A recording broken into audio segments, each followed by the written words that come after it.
नमस्कार, आप सभी का स्वागत है यूथ अध्ययन के चैनल पे। देखिए एक बार फिर से मैं आप सभी के बीच एसपीटेट जून 2025 के लिए जीके का पार्ट 70 लेके आ चुका हूँ। पार्ट 70 का जो पहला क्वेश्चन है कि राष्ट्रपति राज्यसभा के लिए कितने सदस्यों को मनोनीत करता है। तो अगर बात करें राष्ट्रपति की तो ये राज्यसभा के लिए 12 सदस्यों को मनोनीत करता है। ऑप्शन ए यहाँ से बिल्कुल सही हो जाएगा। तो क्वेश्चन पूछने वाला क्वेश्चन ये भी पूछ सकता है कि भारतीय संविधान के किस अनुच्छेद में यह बताया गया है कि राष्ट्रपति राज्यसभा के लिए 12 सदस्य मनोनीत करेगा। तो राष्ट्रपति 80 का 1, तो 80 का जो क है उसमें यह बताया गया है कि राष्ट्रपति राज्यसभा के लिए 12 सदस्यों को मनोनीत करेगा। अच्छा, क्वेश्चन पूछने वाला क्वेश्चन ये भी पूछ सकता है कि ये कितने क्षेत्रों से मनोनीत करेगा। तो 4 क्षेत्रों से। ये 4 क्षेत्र कौन कौन से हैं? तो ये 4 क्षेत्र साहित्य है, विज्ञान है, कला है और सामाजिक सेवा है। इस बात को आपने याद रखना है। अच्छा, क्वेश्चन पूछने वाला क्वेश्चन आपसे ये भी पूछ सकता है कि राज्यसभा में अधिकतम सदस्यों की संख्या कितनी होती है। तो अगर अधिकतम सदस्यों की बात करें तो अधिकतम सदस्य जो राज्यसभा में होते हैं वो 250 होते हैं। इस बात को आपने याद रखना है। अच्छा, वर्तमान में राज्यसभा में कितने सदस्य बैठते हैं? तो अगर वर्तमान की बात करें तो वर्तमान में राज्यसभा में 245 सदस्य बैठते हैं। इस बात को आपने याद रखना है। अगर आप भी एचपीटेट जून की प्रिपरेशन कर रहे हो और हमारे साथ जुड़ना चाहते हो या हमसे पेड हैंड रिटन नोट्स लेना चाहते हो या हमारी क्लासेस को परचेज करना चाहते हो जहाँ पर लाइव प्लस रिकॉर्डेड आपके लिए क्लासेस रहेगी, तो आप इस नंबर पे कांटेक्ट कर सकते हैं 7876145409। हमारे पास ऐसे हैंड रिटन नोट्स या ऐसी आपको क्लासेज है जहाँ से हज़ारों बच्चे अपने टेट परीक्षा को पास कर चुके हैं। अच्छा, बात करें राज्यसभा की। राज्यसभा में मैंने बोला कि अधिकतम 245 सदस्य बैठते हैं। अब क्वेश्चन पूछने वाला क्वेश्चन ये भी पूछ सकता है कि संसद के कितने सदन है। तो संसद के 2 सदन होते हैं, एक लोकसभा होती है, दूसरी राज्यसभा होती है। बात किसकी करेंगे? राज्यसभा। भारतीय संविधान का अनुच्छेद 80 राज्यसभा की बात करता है। और राज्यसभा की बात करें, इसको स्थायी सदन कहा जाता है। क्यों स्थायी सदन कहा जाता है? परमानेंट हाउस क्यों कहा जाता है? क्योंकि जो राज्यसभा होती है इसको कभी भी भंग नहीं किया जा सकता। इस बात को आपने याद रखना है। अच्छा, राज्यसभा को कभी भंग नहीं किया जा सकता। क्वेश्चन पूछने वाला क्वेश्चन ये भी पूछता है कि राज्यसभा का कार्यकाल कितने वर्ष होता है। तो राज्यसभा का जो कार्यकाल होता है वो 6 वर्ष होता है। एक बार क्वेश्चन पूछा गया था कि अगर आप राज्यसभा का सदस्य बनना चाहते हो तो आपकी उम्र कितनी होनी चाहिए। तो आपकी उम्र जो है वो 30 वर्ष कितनी होनी चाहिए? 30 वर्ष आपकी उम्र होनी चाहिए। मोस्ट इंपॉर्टेंट बात है, परीक्षाओं में पूछा जाता है। अच्छा, क्वेश्चन पूछने वाला क्वेश्चन एक बार ये भी आया था कि लोकसभा में अधिकतम सदस्यों की संख्या कितनी है। तो लोकसभा में अधिकतम सदस्यों की संख्या 550 है। और अगर लोकसभा की बात करें तो लोकसभा जो है वो यहाँ पर वर्तमान में 543 सदस्य बैठते हैं। और राष्ट्रपति लोकसभा के लिए एक भी सदस्यों को निर्वाचित नहीं करता। जैसे कि आपका उच्च सदन, एक होता है उच्च सदन होता है राज्यसभा और निम्न सदन जो होता है वो लोकसभा होता है। इस बात को आपने याद रखना है। ये सारे के सारे क्वेश्चन परीक्षाओं में काम आने वाले हैं, इसलिए आप एक एक क्वेश्चन को ध्यान से पढ़िए। अच्छा, राज्यसभा का सभापति कौन होता है? तो राज्यसभा का सभापति होता है उपराष्ट्रपति। मान लो वर्तमान में राज्यसभा के सभापति कौन होंगे? जो भारत के उपराष्ट्रपति होंगे। भारत के उपराष्ट्रपति कौन है? जगदीप धनखड़ है। तो जगदीप धनखड़ जी क्या है? भारत के राज्यसभा के सभापति है, स्पीकर है। इस बात को आपने याद रखना है। ये भी मोस्ट इंपॉर्टेंट बात है। सारी की सारी बातें परीक्षाओं में काम आने वाली है। आप एक एक बात को बहुत ध्यान से पढ़िए। ये क्वेश्चन आपको बहुत परीक्षाओं में काम आने वाले हैं। अगला क्वेश्चन है कि भाषा के आधार पर गठित भारत का पहला राज्य कौन सा है। तो अगर भाषा के आधार पर बात करें तो भाषा के आधार पर गठित भारत का पहला राज्य आंध्र प्रदेश है। इस बात को आपने याद रखना है। आंध्र प्रदेश भाषा के आधार पर गठित भारत का पहला राज्य है। अच्छा, क्वेश्चन पूछने वाला क्वेश्चन ये भी पूछ सकता है कि इसको पहला राज्य कब बनाया गया। ये क्वेश्चन आ सकता है। तो आंध्र प्रदेश को भाषा के आधार पर गठित पहला राज्य 1 अक्टूबर 1953 को बनाया गया था। क्वेश्चन ये भी पूछा गया है। अच्छा, क्वेश्चन ये भी पूछा जा सकता है कि भारतीय संविधान में वर्तमान में कितनी भाषाएं हैं। ये क्वेश्चन तो बहुत इंपॉर्टेंट है। और किस अनुसूची में, किस शेड्यूल में भारतीय संविधान की भाषाओं का उल्लेख किया गया। तो भारतीय संविधान की 8वीं अनुसूची, भारतीय संविधान की 8वीं अनुसूची में भाषाओं के उल्लेख की बात की गई है। और कितनी भाषाएं, तो भारतीय संविधान में 22 भाषाओं की बात की गई है। अच्छा, जब भारत का संविधान बना था तो इसमें मात्र और मात्र 14 भाषाएं थी। अब बाद में संशोधन हुए और संशोधन के बाद 8 भाषाएं और जुड़ी और कितनी भाषाएं वर्तमान में हो गई, 22 भाषाएं हो गई। ये क्वेश्चन बहुत बार आया है। अच्छा, 14 भाषा तो पहले थी। अब क्वेश्चन पूछने वाला क्वेश्चन टेट में बहुत बार पूछा है कि भारतीय संविधान में 15वीं भाषा कौन सी जोड़ी गई। तो भारतीय संविधान में होता है 21वां संविधान संशोधन, कब होता है, 1967 में होता है। और इसके तहत भारतीय संविधान में एक भाषा जोड़ी जाती है जिसका नाम था सिंधी। तो सिंधी को 1967 में भारतीय संविधान की 21वें संविधान संशोधन 1967 के तहत 15वीं भाषा बना दी जाती है। अच्छा, क्वेश्चन पूछने वाला क्वेश्चन ये पूछता है कि 15वीं भाषा के बाद आपकी इसके बाद 3 भाषाएं और जुड़ी जो कि एक ही संविधान संशोधन 71वां संविधान संशोधन 1992-93 के आसपास जो हुआ था इसके तहत जुड़ी थी। और इसके लिए मैंने एक ट्रिक आपके लिए बनाया है, ट्रिक का नाम है नमक।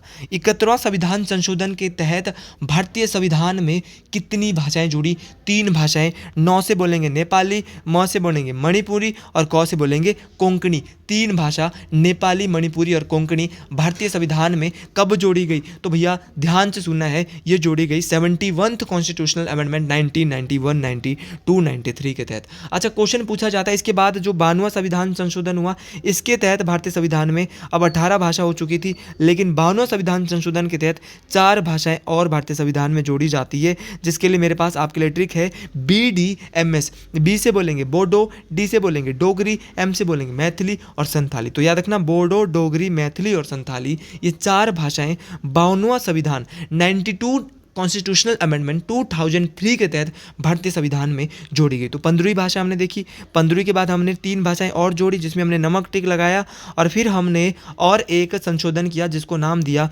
BDMS। तो ये सारी की सारी चीज़ें मोस्ट इंपॉर्टेंट है। तो भाषाओं का उल्लेख कहाँ पे किया गया है, एक एक भाषा को बहुत डिटेल से बता चुका हूँ, गलती करने की कोई गुंजाइश नहीं है। आप इनको ध्यान से पढ़िए, यहाँ से आपके पक्के नंबर बनने वाले हैं। अच्छा, अगले क्वेश्चन की ओर बढ़ते हैं। अगला क्वेश्चन उससे भी ज़्यादा इंपॉर्टेंट रहने वाला है क्योंकि ये क्वेश्चन अभी करंट अफेयर में भी आने। क्वेश्चन है कि who is at the present chief election commissioner of India, मतलब कि वर्तमान में भारत के मुख्य चुनाव आयुक्त कौन है। तो भारत के जो वर्तमान में मुख्य चुनाव आयुक्त है वो है ज्ञानेश कुमार। अच्छा, ज्ञानेश कुमार को अभी फरवरी में भारत का क्या बनाया गया है, मुख्य चुनाव आयुक्त। और ज्ञानेश कुमार ऑप्शन में ही नहीं है, तो उपरोक्त में से कोई नहीं, नन ऑफ दिस भी हो सकता है। तो मतलब कि कौन है, ज्ञानेश कुमार को वर्तमान में भारत के 26वें मुख्य चुनाव आयुक्त के बनाया गया है, इस बात को आपने याद रखना है।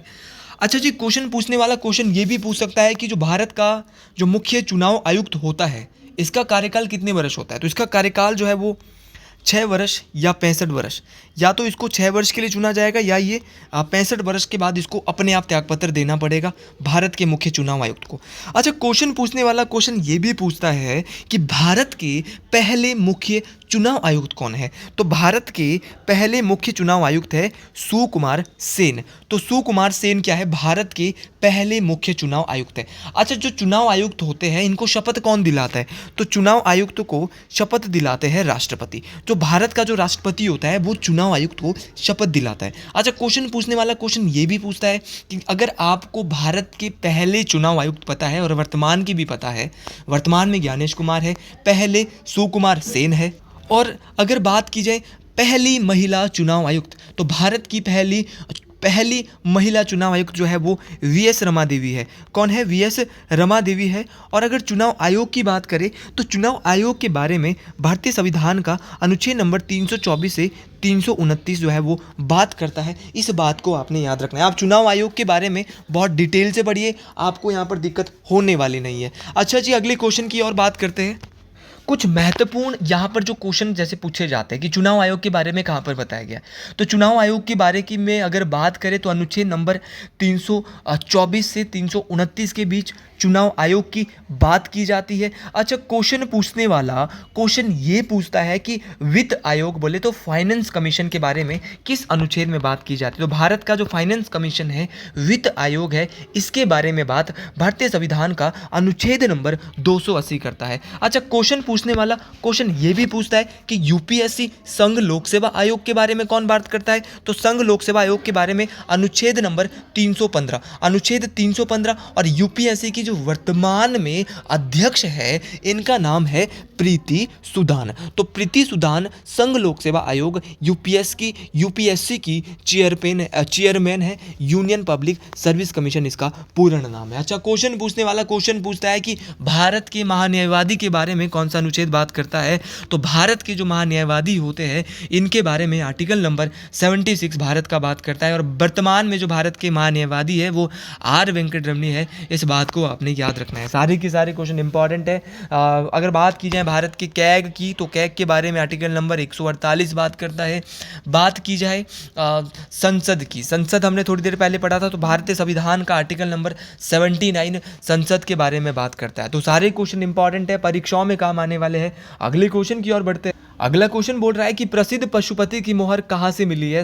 तो अगर बात करें प्रसिद्ध पशुपति की मोहर की, तो ये हमें मोहनजोदाड़ो से प्राप्त हुई है। अच्छा, प्रसिद्ध पशुपति की जो मोहर है वो हमें मोहनजोदाड़ो से प्राप्त होती है। इस बात को आपने याद रखना है। लेकिन क्वेश्चन पूछने वाला क्वेश्चन आपसे ये भी पूछ सकता है कि आपको मोहनजोदाड़ो से और क्या क्या प्राप्त हुआ है। तो मोहनजोदाड़ो से कांसे की बनी नर्तकी की मूर्ति, तो कांसे की बनी नर्तकी की मूर्ति भी हमें मोहनजोदाड़ो से प्राप्त हुई है। एक सबसे चौड़ी सड़क हड़प्पा सभ्यता की या सिंधु घाटी सभ्यता की सबसे चौड़ी सड़क भी हमें यहीं से मिली है। कांसे की बनी नर्तकी की मूर्ति यहीं से मिली है। विशाल स्नानागार, तो विशाल स्नानागार भी हमें मोहनजोदाड़ो से मिले। अगर मोहनजोदाड़ो की बात करें तो इसकी खोज 1922 ईस्वी में राखल दास बनर्जी के द्वारा की गई थी। और अगर मोहनजोदाड़ो की मैं बात करता हूँ, ये किस नदी के किनारे है, क्वेश्चन पूछा गया है, तो मोहनजोदाड़ो रावी नदी के किनारे है। इस बात को आपने याद रखना, ये भी मोस्ट इंपॉर्टेंट बात है। एक बार पूछा गया था कि जो मोहनजोदाड़ो है वर्तमान में कहाँ पे, तो वर्तमान में ये पाकिस्तान सिंध प्रांत के लरकाना जिले में है। और मोहनजोदाड़ो का अर्थ बहुत बार परीक्षाओं में पूछा जाता है। तो मोहनजोदाड़ो का जो अर्थ होता है वो होता है मृतकों का टीला। इस बात को आपने याद रखना है। सारे के सारे क्वेश्चन परीक्षाओं में काम आने वाले हैं। अच्छा जी, हड़प्पा यहाँ पे दिया है। हड़प्पा की जो खोज है वो 1921 में राय बहादुर दयाराम साहनी के द्वारा की गई थी। कब की गई थी? 1921 में की गई थी। हड़प्पा की बात करें तो ये रावी नदी के किनारे स्थित है। मोस्ट इंपॉर्टेंट है। ये भी साहिवाल जिला वर्तमान पाकिस्तान में स्थित है। यहाँ से हमें श्रमिक आवास मिलता है। विशाल अन्नागार हमें हड़प्पा से मिलता है। बर्तन पर मछुआरे के चित्र, तो बर्तन पर मछुआरों के चित्र कहाँ से मिलते हैं? हड़प्पा से ही मिले थे। मोस्ट इंपॉर्टेंट है। और कांसे का एक दर्पण, जो ये भी हमें हड़प्पा से ही मिलता है। अच्छा, ऑप्शन में लोथल दिया है। लोथल की बात करें, ये भारत के गुजरात में है। और लोथल की जो खोज है वो SR राव ने की थी। लोथल भोगवा नदी किस नदी के किनारे है? बहुत बार पूछा गया है। लोथल भोगवा नदी के किनारे है। लोथल से हमें गोदीबाड़ा मिला है, हाथी के दांत मिले हैं। और साथ में यहाँ से हमें सिंधु घाटी सभ्यता का सबसे बड़ा बंदरगाह देखने को मिलता है। अच्छा जी, रंगपुर कहाँ पर है? रंगपुर तो हमने सुना भी नहीं है। तो अगर रंगपुर आपने सुना है, ये हड़प्पा सभ्यता का एक ऐसा स्थल है जो कि बहुत बार परीक्षाओं में पूछा जाता है। तो कमेंट बॉक्स में इसका आंसर आप जरूर बताएं। अगला क्वेश्चन बोल रहा है कि भारत पर मोहम्मद बिन कासिम ने कब आक्रमण किया। तो अगर बात करें भारत की, तो भारत पर मोहम्मद बिन कासिम के द्वारा 712 ईस्वी में आक्रमण किया जाता है। और ये क्वेश्चन पूछा जाता है कि भारत पर पहला मुस्लिम आक्रमण किसके द्वारा किया गया। तो भारत पर पहला मुस्लिम आक्रमण जो है वो मोहम्मद बिन कासिम के द्वारा 712 ईस्वी में किया गया था। अच्छा, मोहम्मद बिन कासिम के अलावा आप महमूद गजनवी के बारे में तो जानते ही होंगे। महमूद गजनवी ने 1000 से 1027 के बीच भारत में कितने आक्रमण किए, ये क्वेश्चन बहुत बार आया है। तो अगर मोहम्मद गजनवी की बात करें तो इसने भारत पे 1000 से 1027 के बीच जो है वो 17 बार आक्रमण किए थे। इस बात को आपने याद रखना है। और 1001 ईस्वी में इसने भारत पर क्या किया था? पहला आक्रमण किया था। इस बात को आपने याद रखना है। अच्छा, इसका जो फेमस आक्रमण था, एक तो इसने कांगड़ा किले पे भी किया था। कांगड़ा किले पे तो इसने चौथा आक्रमण किया था अपना, 1009 में किया था कांगड़ा किले पे। अब क्वेश्चन पूछा जाता है कि भैया इसने मेजर जो इसका सोमनाथ मंदिर है, जो सोमनाथ मंदिर है वहाँ पे कब किया। तो प्रसिद्ध सोमनाथ मंदिर पे महमूद गजनवी ने 1025 में आक्रमण किया था। और अगर सोमनाथ मंदिर की बात करें, ये कहाँ पर है, तो सोमनाथ मंदिर जो है वो गुजरात में है। कहाँ पर है सोमनाथ मंदिर? गुजरात में है सोमनाथ मंदिर। इस बात को आपने याद रखना है। और सारे के सारे क्वेश्चन देखो परीक्षाओं में काम आने वाले हैं। 2 या 3 क्वेश्चन और कराऊंगा, उसके बाद अगला क्वेश्चन है कि अंतर्राष्ट्रीय मातृ दिवस कब मनाया जाता है। When was the international mother's day. देखो यार ऑप्शन में ही नहीं दिया था, ऑप्शन में आंसर ही यहाँ पर गलत दे दिए गए थे, क्योंकि अगर मैं आपको बताऊं कि जो अंतर्राष्ट्रीय मातृभाषा दिवस होता है वो तो कब मनाया जाता है, 21 फरवरी को मनाया जाता है। तो आपको पता होना चाहिए, कभी कभार तो ये क्वेश्चन मेरे और से स्क्रैप है, तो लेकिन आपको अगली बार के लिए सही ऑप्शन भी दिया जा सकता है। तो अंतर्राष्ट्रीय मातृभाषा दिवस 21 फरवरी। अब कुछ लोग इसका आंसर सही बता रहे थे कि 14 मई को मनाया गया, 14 मई 2023 को। नहीं भाई, मेरा जो मानना है वो अंतर्राष्ट्रीय मातृभाषा जो दिवस होता है वो कब मनाया जाता है, 21 फरवरी को मनाया जाता है। इस बात को आपने याद रखना है, तो एग्जाम के लिए गलत नहीं करेंगे। अच्छा, क्वेश्चन पूछा जाता है कि अंतर्राष्ट्रीय महिला दिवस, बहुत बार करा चुका हूँ भाई, सबको पता होना चाहिए 8 मार्च। अभी वही बताऊंगा पूरे साल के जो बहुत इंपॉर्टेंट है। क्वेश्चन पूछा जा सकता है कि भारतीय थल सेना दिवस 15 जनवरी होता है, 15 जनवरी भारतीय थल सेना दिवस होता है। क्वेश्चन पूछा जाता है कि आप ये बताइए यूनेस्को डे कब होता है, तो यूनेस्को डे होता है विश्व आर्द्रभूमि दिवस, सॉरी आर्द्रभूमि नहीं, क्या बोलेंगे, 18 अप्रैल को होता है विश्व विरासत दिवस, यूनेस्को डे, ये 18 अप्रैल को होता है। क्वेश्चन पूछने वाला क्वेश्चन आर्द्रभूमि, मैंने बोला था आर्द्रभूमि होता है रामसर साइट डे, ये होता है 2 फरवरी। ये भी बहुत बार आया है आर्द्रभूमि दिवस, या इसको क्या बोलते हैं, रामसर डे भी बोला जाता है। ये भी मोस्ट इंपॉर्टेंट है। अच्छा, बहुत बार पूछा जाता है विश्व रेड क्रॉस डे कब मनाया जाता है, तो रेड क्रॉस डे 8 मई को मनाया जाता है। ये भी क्वेश्चन इंपॉर्टेंट है, परीक्षाओं में काम आने वाला है। राष्ट्रीय पंचायती राज दिवस, देखो यार इसके बारे में तो बहुत बार डिस्कस कर चुके हैं, 24 अप्रैल को पंचायती राज दिवस मनाया जाता है। यह भी क्वेश्चन इंपॉर्टेंट है, परीक्षाओं में पूछा जाता है। विश्व एड्स दिवस कब होता है, तो एड्स दिवस होता है 1 दिसंबर को। अच्छा, क्वेश्चन पूछने वाला क्वेश्चन पूछता है कि भारत में संविधान दिवस कब मनाया जाता है, तो संविधान दिवस 26 नवंबर। आज 26 नवंबर को भारत का संविधान बना था, इसीलिए तो 26 नवंबर को क्या मनाया जाता है, संविधान दिवस मनाया जाता है। तो ये सारे क्वेश्चन इंपॉर्टेंट है। अच्छा, क्वेश्चन पूछा जाता है राष्ट्रीय उपभोक्ता दिवस, नेशनल कंज्यूमर डे, राष्ट्रीय उपभोक्ता दिवस की बात करें तो ये 24 दिसंबर को मनाया जाता है। क्वेश्चन सारे के सारे इंपॉर्टेंट है, परीक्षाओं में पूछे जाते हैं। और दूसरी बात, विश्व विज्ञान दिवस, आपको पता है राष्ट्रीय विज्ञान दिवस कब होता है, नेशनल साइंस डे होता है 28 फरवरी, सब लोग जानते हैं। लेकिन अगर कल के लिए क्वेश्चन आएगा कि आप ये बताइए कि विश्व विज्ञान दिवस कब मनाया जाता है, तो विश्व विज्ञान दिवस 10 नवंबर, क्या बोलेंगे, 10 नवंबर को मनाया जाता है। इस बात को आपने याद रखना है। अच्छा, अंतर्राष्ट्रीय बालिका दिवस, राष्ट्रीय बालिका दिवस की बात करें तो बहुत आसान है। राष्ट्रीय बालिका दिवस कब होता है, तो राष्ट्रीय बालिका दिवस 24 जनवरी। लेकिन अगर बात करें, किसकी बात करें, राष्ट्रीय अंतर्राष्ट्रीय बालिका दिवस की, तो अंतर्राष्ट्रीय जो बालिका दिवस होता है वो कब मनाया जाता है। ये क्वेश्चन बहुत बार परीक्षाओं में पूछा गया है कि अंतर्राष्ट्रीय बालिका दिवस 11 अक्टूबर को मनाया जाता है। तो ये सारे क्वेश्चन दिवस से इंपॉर्टेंट मैंने आपको करवाए हैं। एक और कर लेते हैं लास्ट क्वेश्चन कि अंतर्राष्ट्रीय जो आपका ओजोन डे होता है वो कब मनाया जाता है, तो इंटरनेशनल ओजोन दिवस, विश्व ओजोन दिवस, ये 16 सितंबर को मनाया जाता है। बार बार ये क्वेश्चन परीक्षाओं में पूछा जा रहा है, आपको परेशान कर रहा है, तो गलती करने की गुंजाइश बिल्कुल नहीं होनी चाहिए। अगले क्वेश्चन की ओर जाते हैं कि भारत का प्रथम गवर्नर जनरल कौन था, तो भारत का प्रथम governor general Lord William Bentinck था। तो लॉर्ड विलियम बेंटिंक भारत की पहली गवर्नर जनरल थे, इस बात को आपने याद रखना है। और अगर बात करें किसकी, कि इनकी सहायता एक चीज़ के लिए, समाप्ति के लिए किसने की थी, तो वो थी सती प्रथा की समाप्ति। तो भारत के पहले गवर्नर जनरल 1828 से 1835 तक इनका शासनकाल था। और इनकी अगर मैं बात करूं लॉर्ड विलियम बेंटिंक की, तो राजा राम मोहन राय के साथ मिलकर इन्होंने 1829 में किस पर रोक लगाई थी, सती प्रथा पर रोक लगाई थी। इंपॉर्टेंट क्वेश्चन है, सती प्रथा पर रोक, तो सती प्रथा पर रोक एग्जैक्ट बोलूं तो 4 दिसंबर 1829 को लॉर्ड विलियम बेंटिंक के द्वारा लगाई गई थी। मोस्ट इंपॉर्टेंट बात है। अच्छा जी, क्वेश्चन पूछने वाला अगले बार क्वेश्चन ये भी पूछ सकता है कि कलकत्ता में पहली बार 1835 में मेडिकल कॉलेज की स्थापना किसने की, तो भैया इसी ने की, किसने, लॉर्ड विलियम बेंटिंक साहब ने की। इनके बारे में गलत नहीं बता सकते क्वेश्चन यहाँ से, या इनके बारे में आप छोड़ नहीं सकते। क्वेश्चन परीक्षाओं में पूछे जाते हैं, और जो क्वेश्चन परीक्षाओं में पूछे जाते आते हैं उन क्वेश्चन को आपको बहुत बहुत डिटेल से याद करना होता है।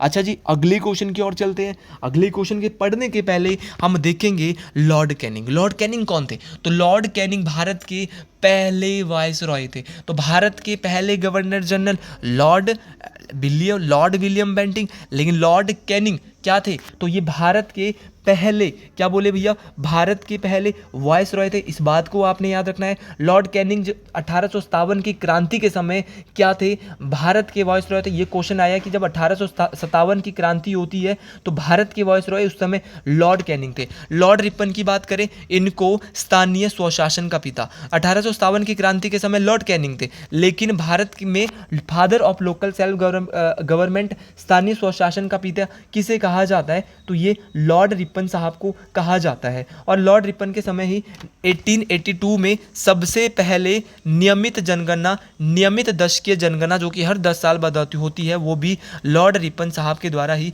करवाई गई थी। लॉर्ड डलहौजी, इनके समय में भारत में पहली रेल मुंबई से ठाणे चली थी। कितने किलोमीटर?